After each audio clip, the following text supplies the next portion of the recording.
Class 10 chapter 11 most important question area related to circle के अंदर first and second question 11.1 sector area of a sector a circle with the radius. सबसे पहले हमें दे दिया radius equal to 6 centimetre and angle of the sector is 60 degree, theta equal to बन गया 60 degree. ठीक है, अब हमें पूछा एरिया ऑफ सेक्टर, हम लगाते हैं यहाँ पर फॉर्मूला।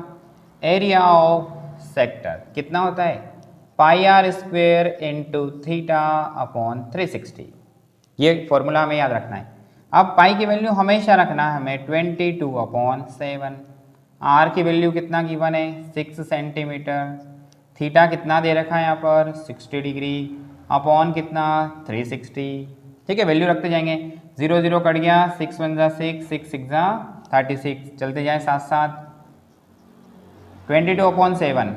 ठीक है, ये बचा। और क्या क्या है 6 का स्क्वायर, 6 स्क्वायर इसका मतलब 6 को 2 टाइम लिखना है। अपॉन में कितना दिख रहा है 6। अब देखो क्या कट रहा है 6 से 6 कट गया, कितना बचा 22/7 और इसके मल्टीप्लाई में 6 का मल्टीप्लिकेशन कर दो, 6 2 जा 12, 6 2 जा 12 और 132/7 centimetre square. Hence the area of the sector is 132/7 centimetre square. आ गया complete answers. Next question, find the area of quadrant. Area of quadrant find करना है। क्वाड्रेंट के लिए सिखाया था मैंने कि ये जैसे सर्कल होता है, इसके कितने पार्ट कर दिए जाए 4 पार्ट कर दिए जाए, 1 2 3 4 पार्ट हो गए। टोटल एंगल कितना होता है, टोटल एंगल होता है अपना 360। ठीक है, टोटल एंगल पूरा कितना होता है 360। अगर 4 पार्ट कर दिए इसका मतलब 4 से डिवाइड करो तो 4 9 36, यानी कि इसका जो एंगल बनेगा वो कितना बनेगा 90 डिग्री। तो एरिया ऑफ क्वाड्रेंट के फॉर्मूला हम इससे निकाल सकते हैं। तो अगर 4 पाई आर स्क्वायर इंटू यहाँ पर 90 रखें अपॉन 360, तो ये 0 0 कटेगा, कितने टाइम कटेगा 9 1 जा 9, 9 4 जा 36, यानी बन जाएगा पाई आर स्क्वायर अपॉन 4। ये फॉर्मूला किसका बनेगा एरिया ऑफ क्वाड्रेंट का, क्योंकि ये सारे क्वाड्रेंट है ना, 4 क्वाड्रेंट हो गए, ये इन सब की वैल्यूज होती है पाई आर स्क्वायर अपॉन 4, सभी 4 अपॉन में, और टोटल को प्लस कर दे तो बन जाता है पाई आर स्क्वायर। ठीक, आप क्वेश्चन समझते हैं। Area of quadrant of a circle whose circumference, तब यहाँ पर क्या दिया है सरकमफेरेंस इक्वल टू 22 सेंटीमीटर।